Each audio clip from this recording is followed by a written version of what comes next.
Sisters and brothers of America, sisters and brothers of America, बस इन्हीं 5 शब्दों ने parliament of the world religious के लिए आए हुए 7,000 लोगों को 2 मिनट तक ताली बजाने पे मजबूर कर दिया।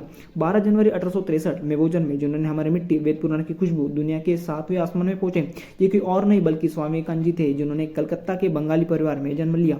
इनकी माता भुवनेश्वरी देवी थी और पिता विश्वनाथ दत्त हाईकोर्ट में अटर्नी थे।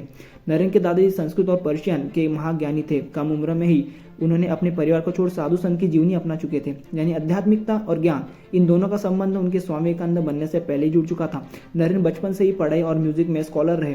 भगवान और ज्ञान की जिज्ञासा ने उन्हें कभी शांत नहीं बैठने दिया, इसलिए वो अलग अलग मिशन में जुड़ते रहे। किंतु उनके उलझे मन के अनसुलझे सवालों के जवाब तो उनको रामकृष्ण परमहंस जी से मिलकर ही जाना, क्योंकि जब नरेन रामकृष्ण जी से पूछा कि आपने भगवान देखा है, तो उन्होंने जवाब में कहा कि हाँ, मैंने देखा है। मैंने भगवान को साफ वैसा ही देखा है जैसे मैं तुम्हें देख पा रहा हूँ। और नरेन को भी उन्होंने भगवान से मिला दिया, जिसके बाद नरेन ने उन्हें अपना गुरु मान लिया था। दूसरों का दुख समझना आसान नहीं है जब तक आप खुद उस दुख से ना गुजर रहे हो। नरेन के साथ भी वही हुआ। 1884 में किस्मत ने उनसे उनके पिता को छीन लिया।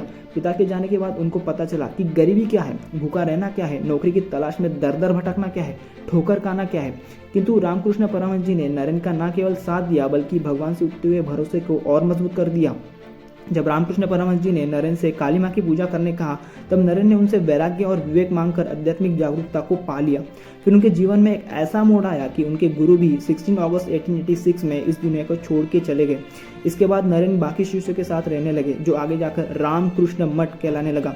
1886 में उन्होंने मठ को छोड़कर भारत के कोने कोने में जाकर लोगों की समस्या जानकर समस्या मुक्त करने की ठान ली। इसके बाद 31 मई 1893 स्वामी जी शिकागो के लिए निकलते हैं, जिसके लिए उनके शिष्यों ने जैसे तैसे पैसे जुटाए थे। और इसी समय खेत्री के महाराज अजित सिंह ने उनको स्वामी विवेकानंद ये नाम दिया था। पार्लियामेंट ऑफ रिलीजियस के लिए जब उन्होंने sisters and brothers of America से शुरुआत की, तब उन्हें 2 मिनट का स्टैंडिंग ओवेशन भी मिला था। उन्होंने वहां पर वेदांता के सिद्धांत और हिंदुत्व के बारे में बताया। उस समय न्यूयॉर्क क्रिटिक न्यूज़पेपर में कुछ इस तरह से छापा गया था। उन्होंने वेदांता सोसाइटी ऑफ न्यूयॉर्क की भी स्थापना की।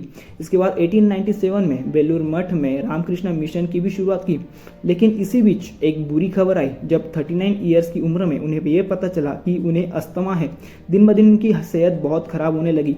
बेलूर मठ में उन्हें ये एहसास हुआ कि 40 साल तक भी शायद वो नहीं जी पाएंगे, पर होनी को कौन टाल सकता है। और देखते ही देखते स्वामी जी 4 जुलाई 1902 को इस दुनिया को छोड़ के चले गए।